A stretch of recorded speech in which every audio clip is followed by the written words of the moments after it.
My name is Lydia Peters. I'm 36 years old.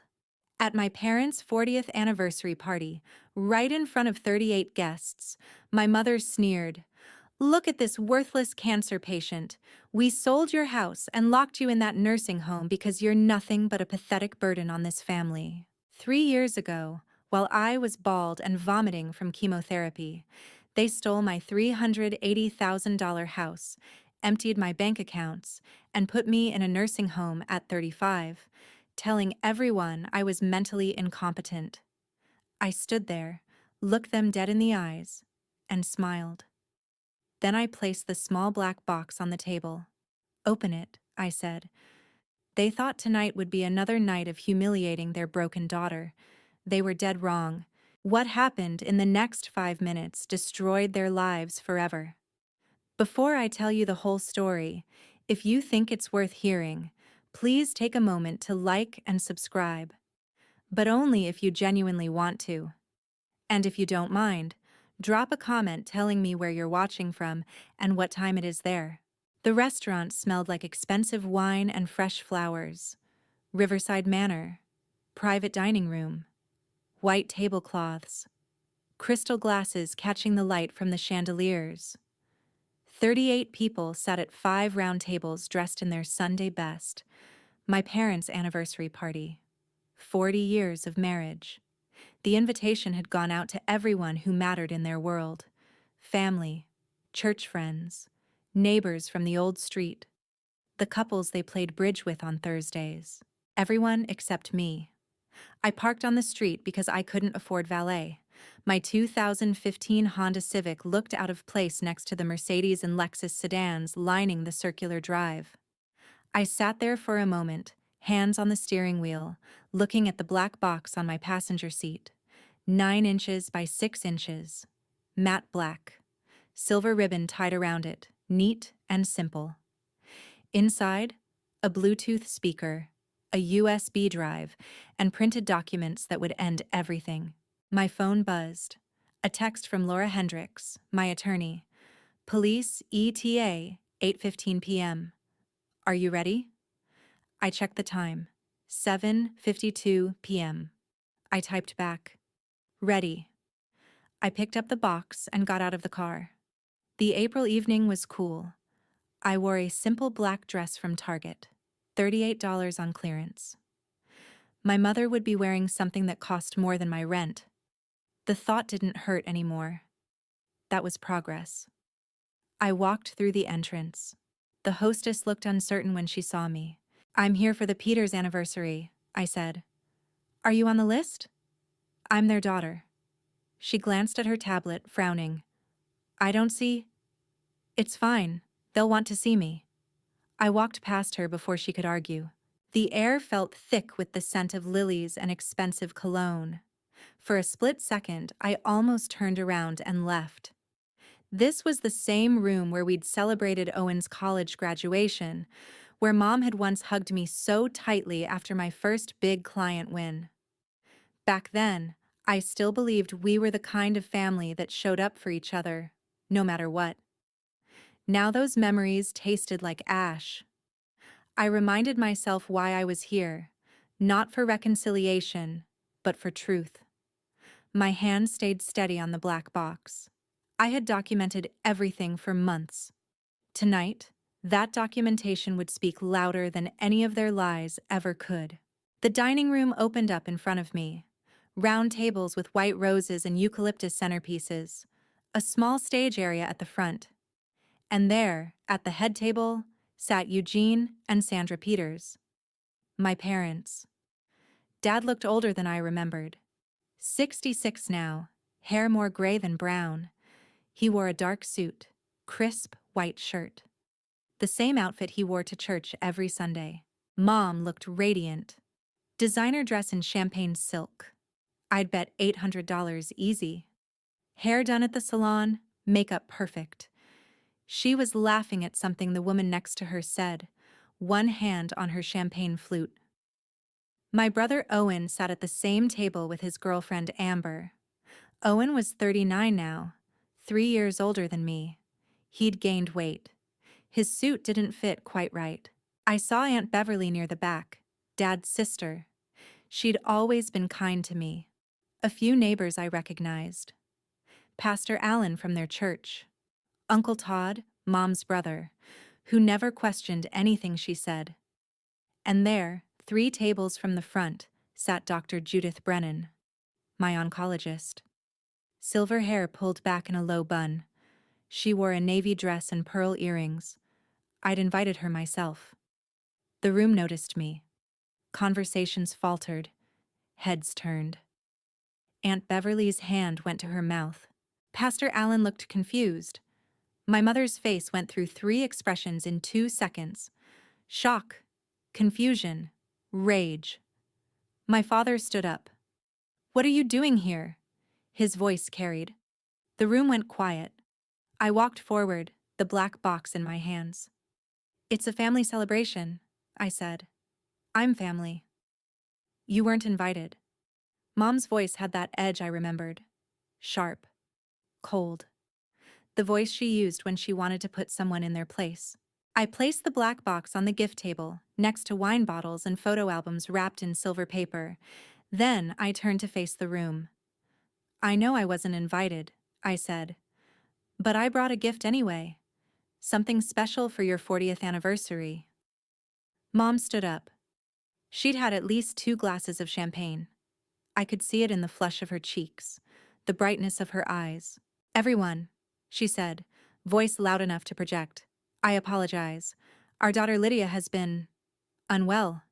Cancer treatment was very hard on her. Mentally." Murmurs around the room. Sympathetic looks. "Poor Sandra. Such a burden." "I'm cancer-free," I said. "Have been for 2 years." Mom's laugh was sharp. "Physically maybe, but mentally." She tapped her temple. "The treatment damaged her judgment. She's made accusations. Terrible accusations against her own family. Dad tried to intervene. Sandra, let's not..." But Mom was on a roll. She'd always been like this when she felt powerful, when she thought she controlled the room. "She's accused us of stealing from her. Can you imagine? After everything we sacrificed?" "You did steal from me," I said. Voice calm. Even. "See?"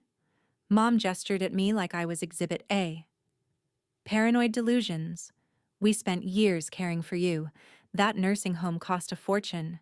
Your medical bills..." "Medical bills were $18,300, I said. "You stole $312,000. The room went completely silent. Mom's face flushed darker. "Look at this worthless cancer patient." Her voice dripped with contempt. "We sold your house and locked you in that nursing home because you're nothing but a pathetic burden on this family." Gasps. Someone dropped a fork. Dad went pale. "Sandra, stop talking." But she couldn't stop. 20 years of marriage had taught me this about my mother. When she thought she had power, she overplayed her hand. "It's true," she continued. "She was a burden. Useless. Couldn't work. Couldn't take care of herself. We had to take over. And yes, we used that house money to save Owen, because he's worth saving." "Lydia?" She looked at me with pure disgust. "She's nothing." I reached into my pocket and pulled out my phone. Held it up so the room could see the recording app. "Thank you, Mom," I said quietly, "for saying that in front of 38 witnesses." Her face drained of color. "Because this phone," I continued, "has been recording since I walked in. I need to take you back 3 years, to May 18th, 2023. The day I found out I had cancer. I was 33 years old.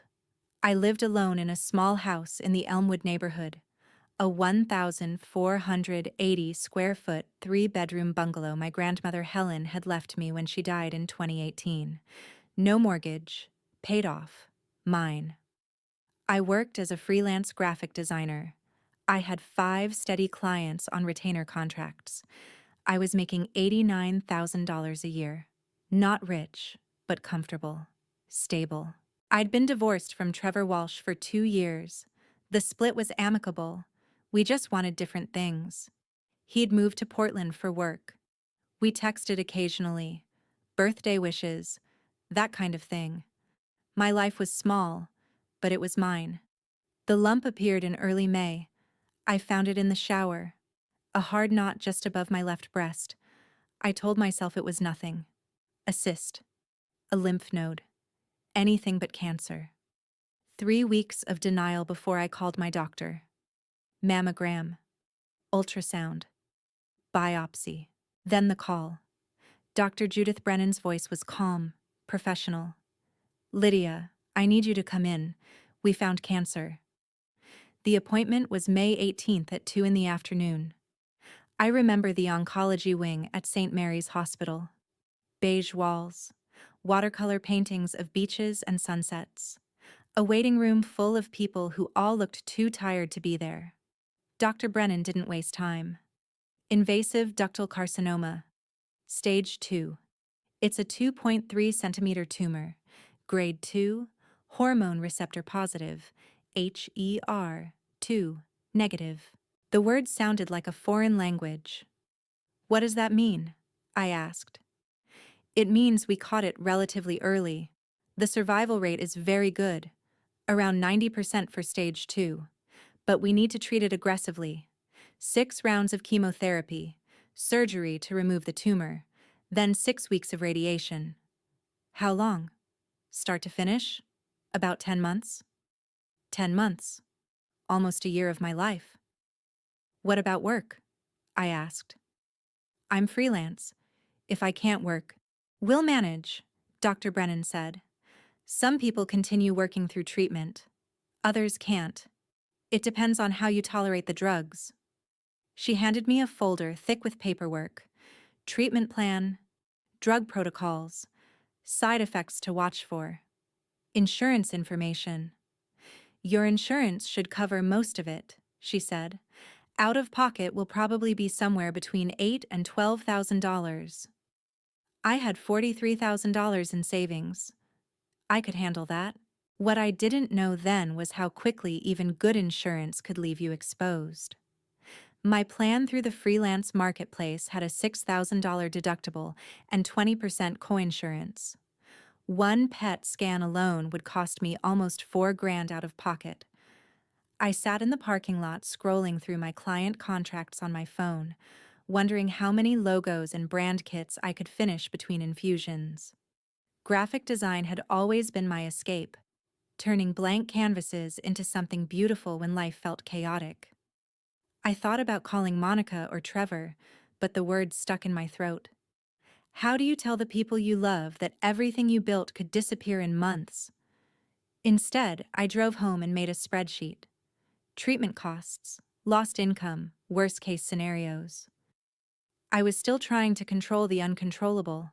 I sat in my car in the hospital parking lot for 20 minutes before I could start the engine. My hands were shaking. I kept thinking about my grandmother, about the house she'd left me, about all the plans I'd made for my life that suddenly felt very fragile. My phone rang. "Mom." I answered without thinking. "I have cancer." Silence on the other end. Then, "Oh, honey, oh no. Lydia, don't worry. We'll take care of everything." At the time, I thought she meant emotional support, help with appointments, bringing groceries when I was too tired to shop. I had no idea what she actually meant. My first chemo infusion was June 8th, 2023. My parents insisted on being there. Dad drove me to the hospital. Mom packed snacks and magazines. They sat with me through the whole 3.5-hour infusion, held my hand, told me I was brave. I wanted to believe they cared.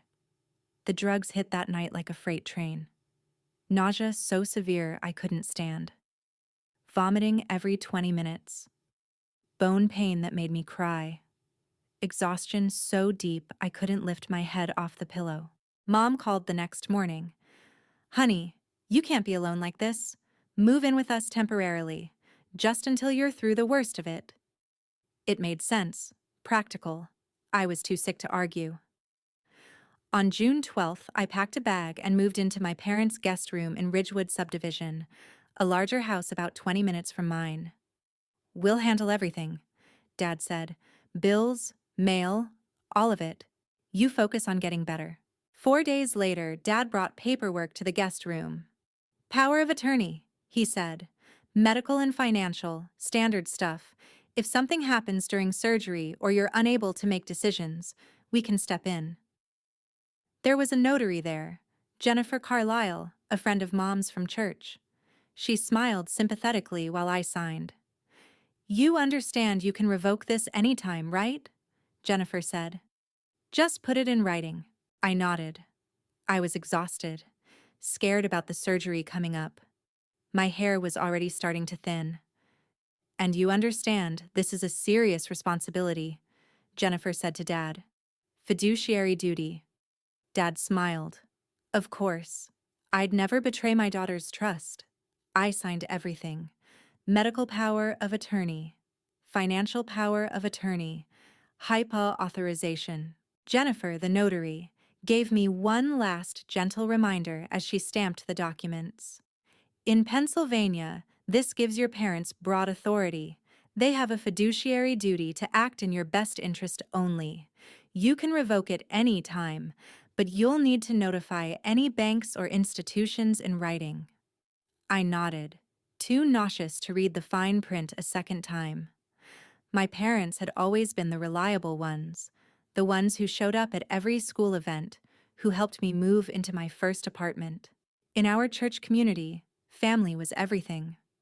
Honor thy father and mother wasn't just a verse, it was the unspoken rule. I trusted them completely.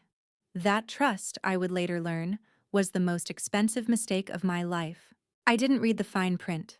That was June 23, 2023. I never saw those papers again.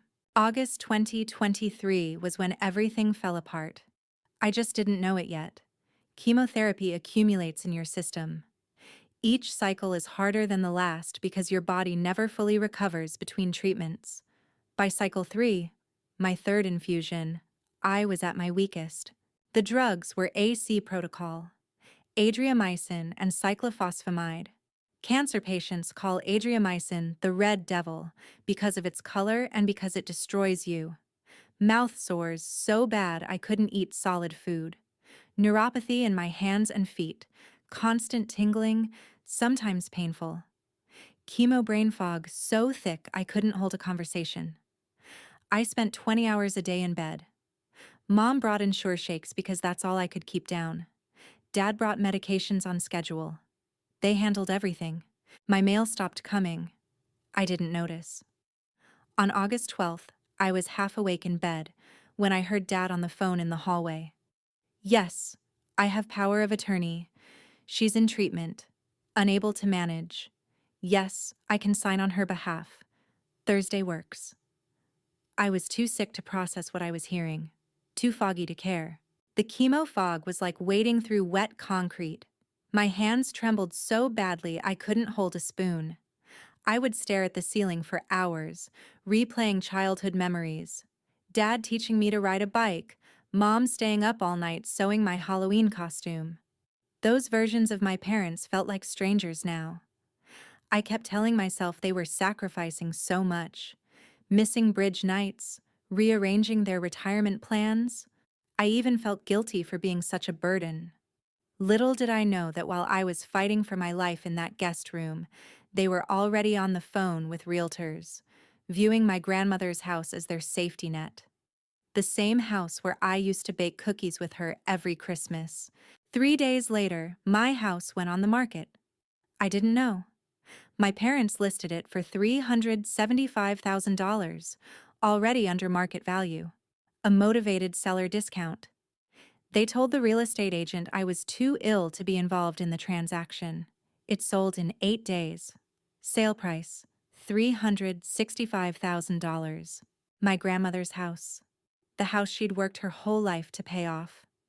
The house she'd left to me because I was the one who visited her every Sunday, who brought her groceries, who sat with her when she was dying. Gone. Eugene Peters signed all the paperwork using power of attorney. The settlement check was made out to Lydia Peters and deposited into an account he'd added himself to as joint owner. Closing date, August 29th, 2023. I was in bed, vomiting, when they signed away my home. The next day, I asked Mom if any mail had come for me. "Don't worry about that," she said. "Too casual, too quick. Everything's handled. You just rest." I believed her. The house sale netted $356,700 after closing costs. On September 5th, my parents transferred $43,000 from my savings account, money I'd worked years to save, into their joint account. Total in their control, $399,700. On September 8th, they wired $180,000 to Las Vegas. Not for medical bills. For my brother Owen's gambling debts. Owen had a problem. Online poker. Casino trips. He'd racked up markers at 3 different Vegas casinos. They were threatening legal action, collections. His credit was destroyed. The text messages, which I wouldn't see until much later, obtained through legal subpoena, told the story. Owen: "Dad, did you do it? The casinos are threatening legal action. I need $180,000 by Friday." Dad: "Done. Transferred this morning. But this is IT. No more bailouts." Owen: "Thanks, Dad. I swear this is the last time. Lydia doesn't need to know, right?" Dad: "She'll never know." $95,000 went into their retirement investment account, their future, their comfort. $37,000 was paid to Meadowbrook Care residents as a deposit and advance payment. For what, you ask? For the nursing home they were about to put me in. On September 13th, Mom sat me down. "Honey, we need to talk about your living situation. The treatment is taking so long. We think it would be better if you were in a professional care facility. Just temporarily. Somewhere with nurses 24/7. I was exhausted. Scared. "Like what?" "A lovely recovery residence," she said. "We've already arranged it." The next day, they took me to tour Meadowbrook Care Residence. The building was old, institutional. It smelled like disinfectant and overcooked vegetables. The lobby had a fish tank with algae on the glass. A bulletin board announced bingo on Thursdays. I saw elderly residents being wheeled through the hallways, wheelchairs and walkers, faces slack with dementia. "This is a nursing home," I said. "It's a skilled nursing facility," Dad corrected. "Perfect for recovery." I didn't want to be there, but I was too weak to fight, too scared to be alone. And they were my parents. They'd been taking care of me for 3 months. I trusted them. They admitted me to room 218 on September 15th, 2023. My roommate was Agnes Kowalski, 82 years old, advanced dementia. She spent most of the day staring at the wall or calling for her dead husband. I was 33 years old, sharing a room with someone who thought it was 1987. The first week, I tried to explain to the staff that I was only 33 and recovering from cancer. They smiled politely and offered me adult diapers, just in case. Nights were the worst. Agnes would wake up screaming for her husband who'd been dead 30 years. I'd lie there listening to the beep of call lights and the distant shuffle of walkers, wondering if this was what my future looked like. I started keeping a secret journal on scrap paper the dietary aide slipped me. Writing was the only way I could prove to myself I was still me, not the confused patient they kept charting me as. I documented every medication round, every conversation with my parents. Even then, some part of me still hoped they would change their minds and bring me home. The staff treated me like I belonged there, like I was one of them. The confused elderly residents who needed help getting dressed, who forgot their medications, who got lost on the way to the bathroom. "Good morning, Lydia," the CNA would say in that sing-song voice people use with children and dementia patients. "Time to get up for breakfast. Do you need help getting dressed?" No, I'd say. I can dress myself. I'm only here because of chemo. That's wonderful, honey. Let's try to get dressed by ourselves today then. Like I was a toddler learning to use a spoon. The daily schedule was rigid. Wake at 6, breakfast at 7, activities at 10, bingo with people who couldn't remember their own names, lunch at noon, forced rest time at 2, dinner at 5, medication rounds at 8, lights out at 9. If I tried to stay up past 9, staff would come in with concern about my behavioral issues. Agnes screamed at night, called for her husband. Sometimes she tried to leave the room at 3 in the morning. Sometimes she threw her food. And I lay there in the other bed, cancer-free by medical standards but trapped in a nursing home, wondering how my life had become this. On day 4, I asked for my phone to check email, to contact my clients. The CNA looked uncomfortable. Your mother took it. She said screen time was making your confusion worse. I don't have confusion, I said. I need my phone for work. She made a note in my chart. Patient agitated, requesting phone, showing poor insight into limitations. My friends tried to visit. Monica, my best friend for 12 years, called the facility. I'd like to visit Lydia Peters. I'm sorry, Ms. Peters is in recovery. Family has requested limited visitors for her healing. But I want to help. You'd need to contact her family for approval. Monica never got through. My business died slowly. 4 of my 5 clients canceled their contracts when I stopped responding to emails. The 5th, the credit union I'd worked with for 6 years, held my contract open through December. Then they had to replace me. Trevor sent cards, birthday wishes, get well soon notes. I never saw them. My parents intercepted everything. By October 2023, I was completely isolated. No phone, no computer, no visitors except my parents once a week. No mail, no connection to the outside world. I was 33 years old, living in a nursing home, being treated like I had dementia, with no way to tell anyone I didn't belong there. Through all of this, I was still getting cancer treatment.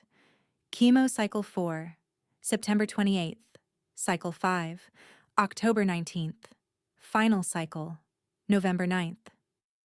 A transport van would pick me up from Meadowbrook and drive me to St. Mary's Hospital for infusions.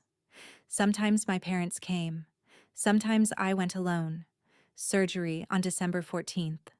Lumpectomy and axillary node sampling. 2 hours under anesthesia. They removed the tumor and checked my lymph nodes. Pathology came back clean. No spread. Stage 2. A confirmed. Dr. Brennan hugged me after the post-op appointment.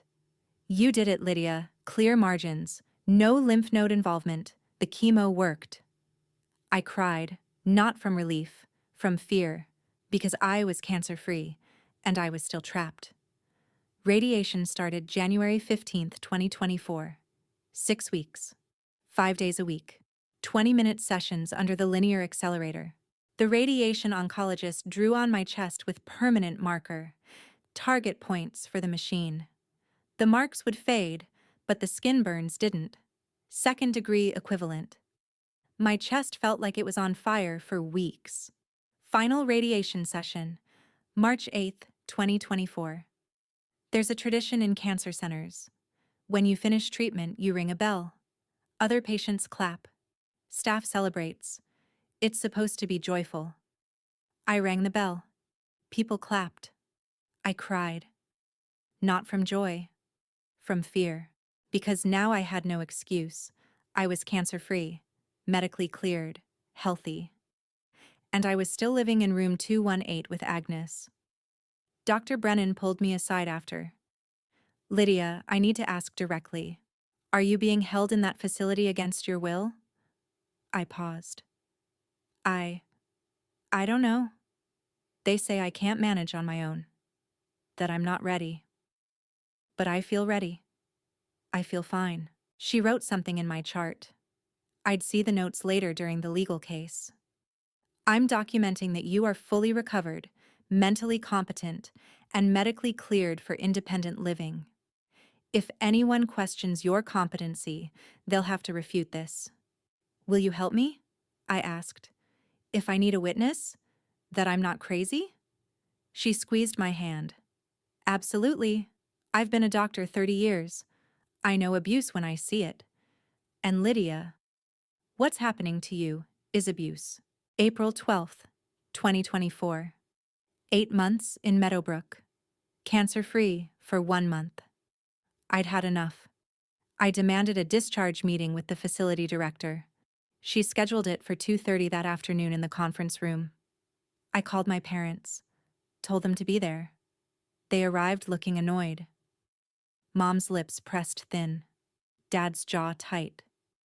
The social worker sat with us, Deborah Martinez, a tired woman in her 50s who'd seen too much. I want to go home, I said. To my home. Not your house. My grandmother's house. Mom and Dad exchanged a look. Honey, Mom said, we need to talk about that. About what? We sold the house last August, during your treatment. Remember? We discussed it. The room tilted. We did not discuss it. I never agreed to sell my house. You were very sick, Dad said. You signed the papers. I never signed papers to sell my house. Show me. Show me my signature. We don't have to show you anything, Mom said. Cold. Final. It's done. The house is gone. I felt something crack inside my chest. Where is the money? $365,000. Where is it? Medical bills, Dad said. You know how expensive cancer treatment is. Show me the bills, exact amounts. I want to see every single one. Long silence. We don't owe you an accounting, Mom said. We're your parents. We took care of you. That facility kept you alive. You owe us money, not the other way around. Deborah, the social worker, was taking notes. Her pen moved faster now. How much? I asked, voice shaking. How much did my medical bills cost? Over 200,000, Dad said without hesitation. Plus this facility, 8,000 a month for 8 months. That's another 64,000. The money's gone, Lydia. We used it to keep you alive. The math didn't make sense. Even through the fog of shock, I knew it didn't make sense. Then I revoke your power of attorney, I said. Right now, in front of this social worker. I revoke it effective immediately. Mom's face went white. You can't just... Dad started. Yes, I can, I said. The notary told me. I can revoke it any time, and I'm revoking it now. The next day, April 13th, 2024, I was discharged from Meadowbrook. My parents tried to block it, threatened the facility with lawsuits, said I was mentally unstable, said I needed conservatorship. But Dr. Brennan had documented my competency. The facility psychiatrist had evaluated me and found me fully capable, and I'd revoked the power of attorney in front of a witness. The facility director made her decision. Mr. and Mrs. Peters, your daughter is medically cleared, mentally competent, and has revoked your POA. If we keep her here against her will, that's false imprisonment. You'll hear from our attorney, Dad said. So will you, the director replied. From ours, and from Adult Protective Services. I'm filing a report. I left with 2 bags of clothes and $0. Katie Morrison, the oncology nurse who'd been at my infusions, drove me. She'd given me her number back in March, told me to call if I needed help. She drove me to Haven House, a women's shelter that accepted abuse survivors. You're safe now, Katie said, and we're going to get you a lawyer. I believed her, but I didn't feel safe. I felt terrified, because I'd just learned that my parents had stolen everything I owned, and I had no idea how to fight back. Haven House connected me with Legal Aid Society. On April 20th, 2024, I met Laura Hendricks. She was 51, short gray hair, sharp eyes, 20 years of experience in elder and disability abuse cases. I told her everything. She listened without interrupting, took notes. When I finished, she leaned back in her chair. Lydia, if what you're telling me is true, this is criminal exploitation of a vulnerable adult. That's a felony in this state. Can I get my house back? The house sale might be hard to unwind. There's an innocent third-party buyer. But the money? We can go after that. And we can press charges. I want them prosecuted, I said. What they did. It wasn't just stealing money. They stole a year of my life. Then let's get to work. Laura filed an emergency motion on April 26th, demand for financial accounting. My parents hired a private attorney. Denied everything. Claimed I was unstable, ungrateful, mentally unfit. Discovery began. Subpoenas for bank records, medical records, facility records. On May 15th, Laura called me. We got the bank records. Lydia, it's worse than you thought. How bad? There's a $180,000 wire transfer to Las Vegas casinos, August 8th, 2023. Your brother's gambling debts. They used your money to pay Owen's casino markers. I sat down. The room spun. They stole from me to pay for Owen's gambling? Yes, and we can prove it. Over the next 3 months, we built the case piece by piece. Bank records showing the house sale proceeds, the transfer to Owen, the deposit into their retirement account, medical records from Dr. Brennan documenting my full mental competency throughout treatment, facility records showing my parents had lied on the admission forms, claimed I had cognitive impairment when I didn't. The psychiatric evaluation from Dr. Fletcher, the facility psychiatrist, stating clearly, Ms. Peters is fully competent, no basis for continued placement. And the recordings. Back in March 2024, when I was still trapped in Meadowbrook, a housekeeper named Rosa Martinez had slipped me her phone. Let me use it after her shift. I'd called my parents, asked questions, recorded everything. How long can we keep her in that nursing home? Mom's voice on the recording. As long as we want, Dad replied. We have power of attorney. The facility won't question it. What if she demands to leave? She signed over control. Legally, we decide. And if she makes trouble, we can petition for conservatorship. Say the cancer affected her brain. She seems pretty sharp to me. Doesn't matter what you or I think, matters what we tell the doctors. 47 minutes of recordings. My parents discussing the theft, the house sale, Owen's debts, their plan to keep me institutionalized. All of it admissible in court. Laura filed the lawsuit officially on August 15th, 2024. While the legal case progressed, I had to rebuild my life from nothing.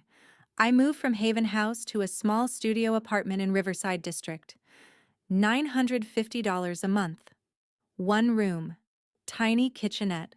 But it was mine. I got disability payments temporarily. $1,100 a month.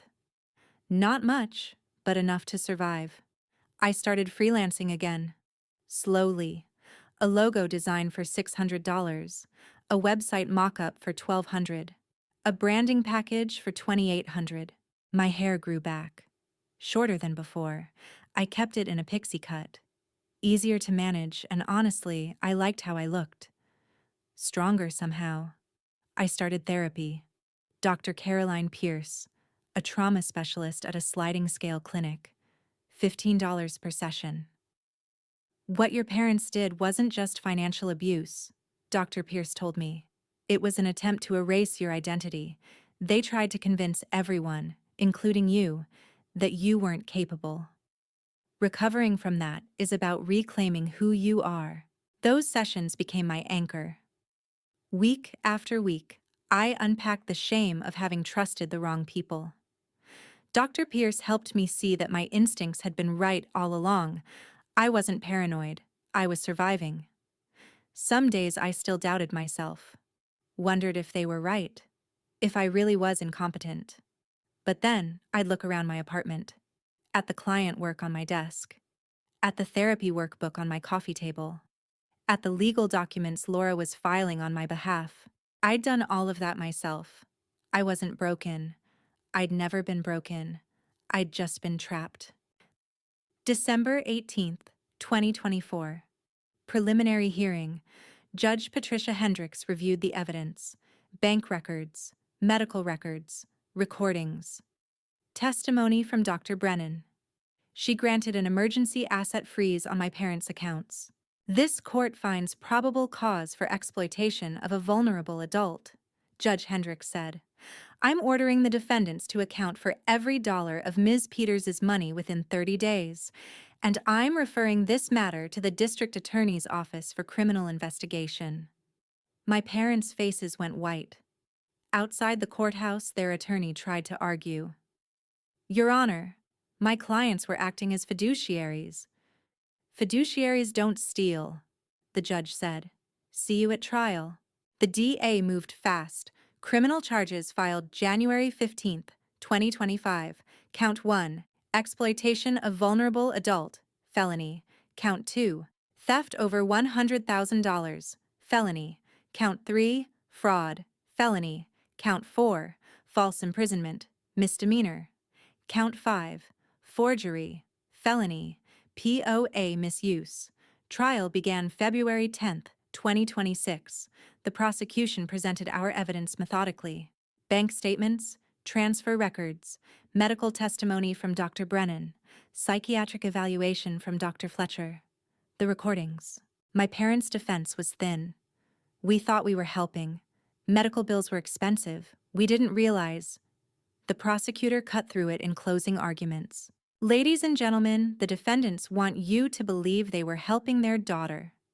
But helping doesn't mean stealing. It doesn't mean lying. It doesn't mean imprisoning a healthy young woman in a nursing home so you can spend her money on your son's gambling debts. That's not help. That's exploitation. That's abuse. That's a crime. The jury deliberated for 3 hours. Guilty. All counts. Sentencing was April 5th, 2026. Mr. and Mrs. Peters, Judge Hendricks said, you violated the most sacred trust, that between parent and child. You exploited your daughter's vulnerability during cancer treatment. You stole her home, her savings, her freedom. This court finds your actions egregious and deserving of the maximum sentence allowed by law. Eugene Peters, 18 months federal prison, 3 years probation, full restitution. Sandra Peters, 15 months federal prison, 3 years probation, full restitution.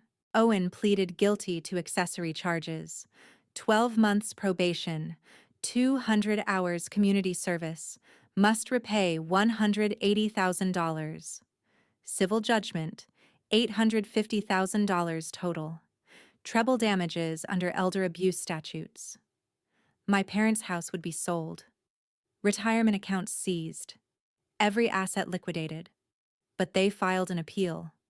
Posted bail. Got out pending the appeal process. Which meant they were free. Free to plan their anniversary party.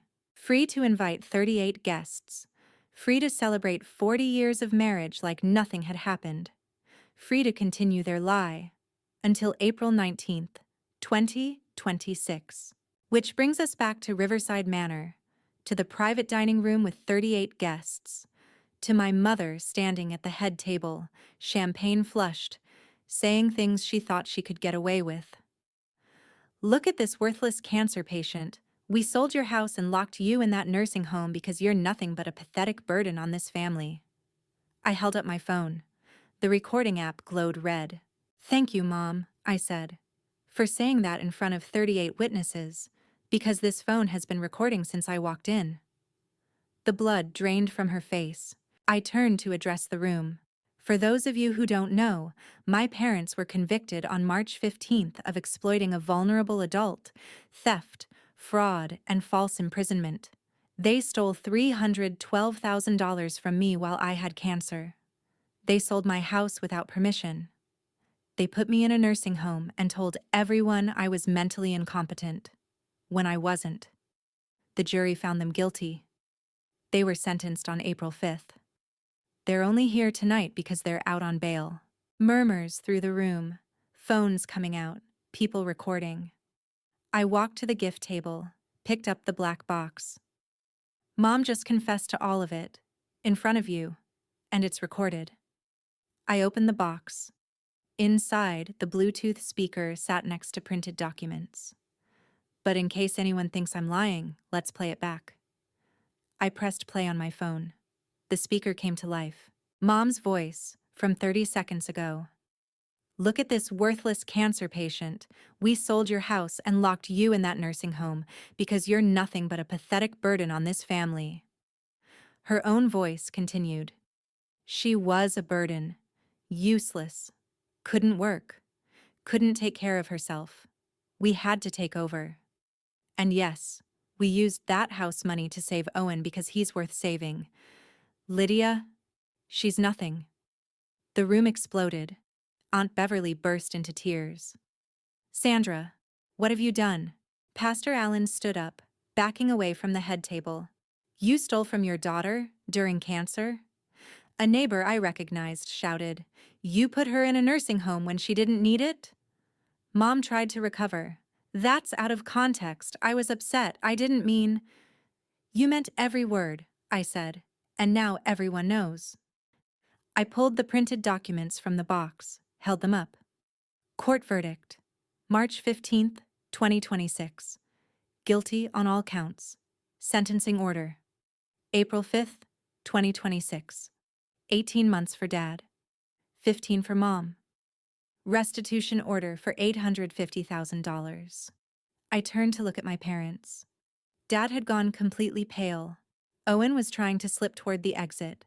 Trevor's sister Claire, who I'd invited, blocked his way. The medical bills?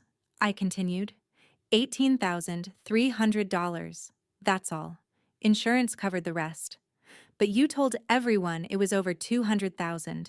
You lied. You used my cancer as an excuse to steal everything I owned. Aunt Beverly came toward me. Lydia, honey, we didn't know. If we'd known, I know Aunt Bev. That's why I'm here. So everyone knows. The door burst open. Laura Hendricks walked in, briefcase in hand. Behind her, Detective Sarah Ramos and two uniformed officers. Mom's face went from red to white. Sandra Peters, Eugene Peters, Laura said formally.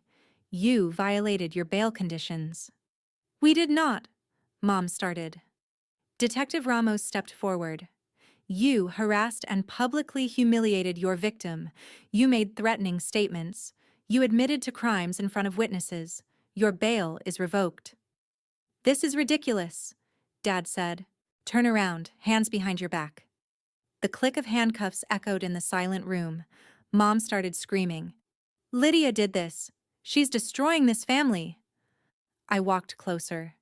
Close enough that she could see my face. Close enough that everyone could hear. You destroyed me first, I said. Quiet. Calm. 3 years ago, while I had cancer. While I was bald and vomiting and terrified. You sold my house. You stole my savings. You locked me in a nursing home and told everyone I was crazy. You humiliated me for 8 months. Made me live with dementia patients. Took my phone. Blocked my friends. Killed my business. All so you could steal from me. So you could pay Owen's gambling debts. So you could fund your retirement. I held up the phone with the recording. Tonight, you confessed to all of it in front of 38 people. I just made sure it was recorded. Because unlike you, I have evidence. I have proof. I have witnesses. Dr. Brennan stood up. She'd been quiet until now, sitting 3 tables back. But now she walked forward. I'm Dr. Judith Brennan, she said to the room. I'm Lydia's oncologist. I treated her through 6 months of chemotherapy, surgery, and radiation. I documented her full mental competency at every appointment. She was never incompetent. She was never confused. She was cancer sick. not brain damaged. What these people did, she gestured at my parents, is criminal, and I'm glad they're finally facing consequences. The officers led my parents toward the door. Mom was still screaming. Dad had gone silent, head down. I watched them go. 38 people watched them go. At the head table, Amber, Owen's girlfriend, slowly removed her engagement ring. She slid it across the table toward him, stood up, walked out. Owen sat alone, head in his hands. The room was chaos now. People shouting questions, recording on phones. Pastor Allen trying to calm people down. Aunt Beverly hugged me. I'm so sorry. We should have known. We should have helped. You didn't know because they lied, I said. They're very good at lying. Laura appeared at my elbow. Lydia, we should go. You don't need to be here for this. I looked around the room one last time, at the white roses and eucalyptus centerpieces, at the champagne flutes, at the anniversary cake that would never be cut, at the gift table, where my black box still sat with its lid open. Yeah, I said, let's go. My parents reported to federal prison on August 1st, 2026. Eugene to a minimum security facility in Pennsylvania. Sandra to one in West Virginia. Owen completed his probation, found work as an addiction counselor. Ironic, but he was apparently good at it. He sent me a letter in 2030 apologizing for everything. I acknowledged it but didn't respond beyond that. The civil judgment took 2 years to fully collect. Their house sold for $520,000. Retirement accounts, $180,000. Other assets liquidated, $150,000. Total recovery, $850,000. I bought a house in March 2027. Nothing fancy. A small 3-bedroom in a quiet neighborhood. $285,000. No mortgage. Mine. Before I even moved in, I knew part of the space would become the future home of Survivor Shield. The idea had been growing since my first therapy session, a place where people fighting cancer or any serious illness could get free legal templates, POA reviews, and emergency advocacy. I wanted no one else to feel as powerless as I had in room 218. I expanded my freelance business, hired an assistant, started making $65,000 a year, not as much as before, but enough. And I started a nonprofit, Survivor Shield. The mission: protect vulnerable adults from financial abuse during medical crises. We offer free legal consultations, power of attorney reviews, medical advocacy, and support groups. In our first year, we helped 23 families, recovered $85,000 in stolen assets through legal referrals, reviewed over 150 powers of attorney, referred 8 cases to law enforcement. I'm the founder and executive director. I employ 2 part-time staff members and 12 volunteers. We're funded by my donation, grants, and small donors. Our first client came in October 2026. A 68-year-old man with lung cancer. His daughter was trying to take his house. I sat across from him in our small office.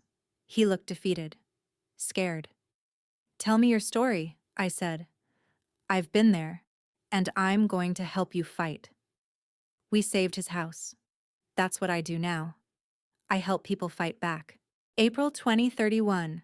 I'm 41 years old. I'm at Dr. Brennan's office for my 5-year cancer checkup. The scan came back clean. 5 years cancer-free. In medical terms, I'm cured.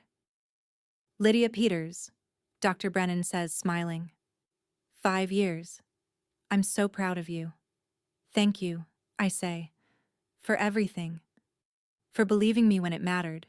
For documenting my competency. Your note saved my life in more ways than one. She hugs me. You saved your own life. Twice. First from cancer, then from abuse. You're one of the strongest people I've ever met. I didn't feel strong back then. Maybe that's the point. She says, "You don't have to feel strong to be strong." I leave her office and walk to my car. The sun is shining. April in full bloom. Cherry blossoms and tulips. My phone buzzes. 3 messages. Thomas. Dinner tonight? My place? Thomas is someone I met in a cancer survivor support group in 2028. We've been dating for 2 years. It's healthy. Stable. He understands what I went through because he went through something similar, though his family supported him, not sabotaged him. The second message is from my nonprofit. A new grant approved. $50,000. We can hire another staff member. The third is a voicemail from a reporter who wants to interview me about financial abuse during medical crises. I get in my car, start the engine. I think about my parents sometimes. They were released from prison in early 2029 for good behavior. They moved to Arizona, sent one letter, maybe an apology, maybe an excuse. I never opened it. I think about Owen occasionally. He's sober now, working, trying to rebuild his life. I'm glad he's doing better, but I haven't forgiven him. Maybe someday.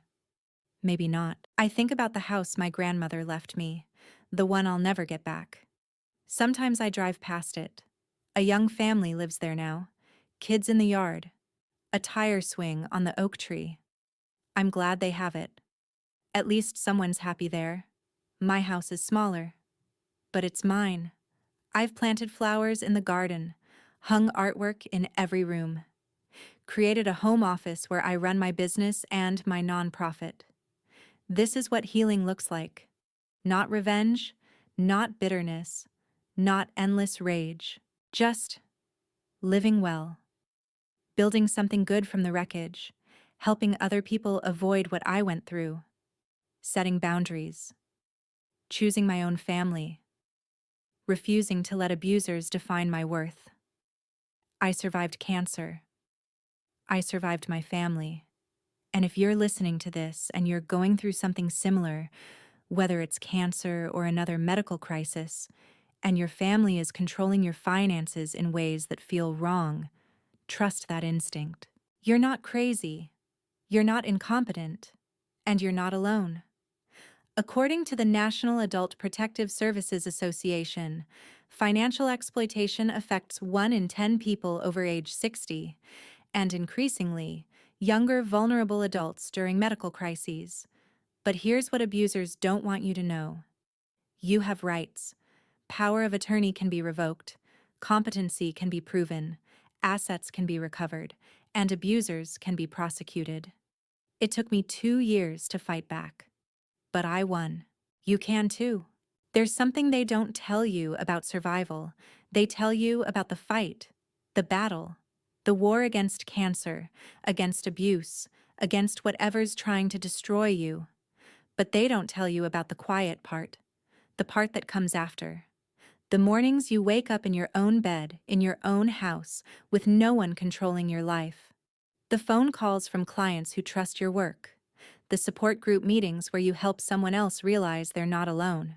The doctor's appointments where the scan comes back clean. The ordinary, beautiful, peaceful moments that used to feel impossible. That's survival too. Not the dramatic confrontation. Not the courtroom